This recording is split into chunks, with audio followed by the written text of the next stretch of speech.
Listen, we are rebroadcasting live from Radio Row at CPAC over at National Harbor this week, the rest of this week, and a lot of people come here to talk to conservatives. It is the place where the conservative thought leaders come to express their ideas, and one of the people who's going to be speaking on the main stage here is former presidential candidate, former Senator Rick Santorum. He's on the line with us now. Good morning, Senator. How are you? Hey, Brian and Larry, good to be with you this morning. Thanks for having me on. I got to ask you a question. We're going to hear today, and this is a developing story from Mitt Romney, who's going to have a speech over in Utah. I don't know why he's not at CPAC making this case. He's going to be on the air giving a speech in Utah in which he is going to come after Donald Trump tooth and fang. I mean, it is pretty harsh stuff. We've seen some of the clips, some of the sound bites that he's going to deliver later today. Is this helpful in your mind?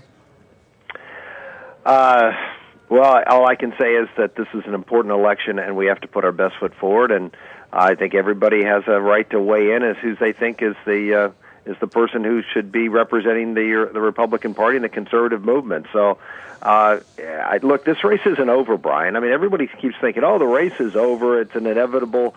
I went through that 4 years ago, if you recall, and we came pretty close to this inevitable race not being inevitable. I mean, eventually Mitt Romney won, and I'll give him credit for that. But there were a lot of points along the way that could have flipped. But for a few votes, and that can happen again this time. There's a long, long way to go till we get to this convention in Cleveland, and I don't think anyone should think, well, we just have to, we all have to get along now, we all have to come together. No, we fight this out, and we try to do what we believe is in the best interest of our country until we have a winner. And I think Mitt Romney's just doing what he feels is right. All right, so fair enough. But I mean, we are in a position now where a lot of people who are perceived as being part of the establishment are out there saying, we must stop Trump. And I got to tell you, to people who support Donald Trump, that probably comes across as, well, you poor, stupid people who are supporting Donald Trump, you just don't know what you're doing. We need to save you from yourselves. That comes across as a bit arrogant, doesn't it? Look, Donald Trump has some ideas that I'm very, very supportive of. I mean, I'm going to give a talk today at CPAC talking about how we have to reach out and do a better job reaching out to workers in this country. I wrote a book a couple years ago called Blue Collar Conservatives. I believe very strongly. I think Donald Trump has done a great job, in all candor, in reaching out to those voters and has put forth policies that make some sense to me. On the other hand, there's some other areas that deeply concern me, and that's why I'm not supporting him. That's why I'm supporting Marco Rubio, because I think Marco brings both of those things, both an appeal to workers as well as solid on national security, solid on the issues that are important to me for the Supreme Court, and that's so I'm not castigating anybody who's supporting Donald Trump. I think there's someone better, and that's the argument I'm making. Our guest is Senator Rick Santorum, of course, President. You just reminded us that you went through this process and finished second to Mitt Romney 4 years ago. I wonder if you could chime in on this latest discussion that's happening, and I'm sure it'll be all abuzz this weekend at CPAC, about the convention and a potential for an open convention.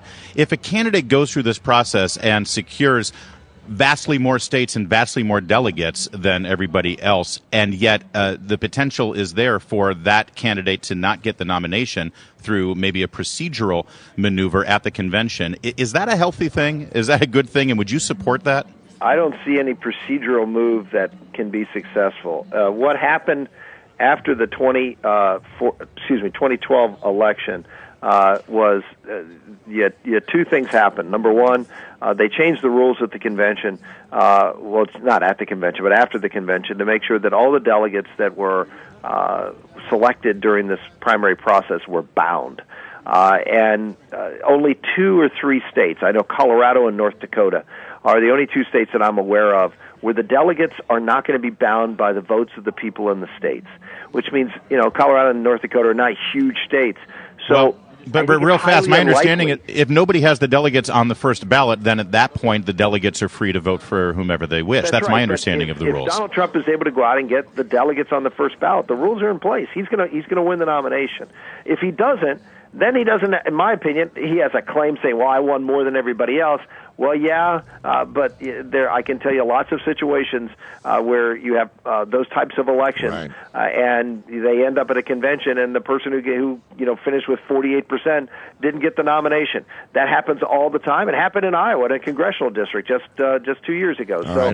He needs to win it outright to make sure that he wins it. And if he doesn't win it outright, then I would just say that he certainly is a favorite going in, but I don't think there's anybody that would say that he should be a lock just because he has more than everybody else. All right, we're going to have to leave it right there. We've gone over, but Senator Rick Santorum, you're always a good friend of this program, and I appreciate you so much for being here, a supporter of Marco Rubio, and we'll say so today on the stage at CPAC. Looking forward to your speech today, Senator. Thanks, guys. Good to be with you.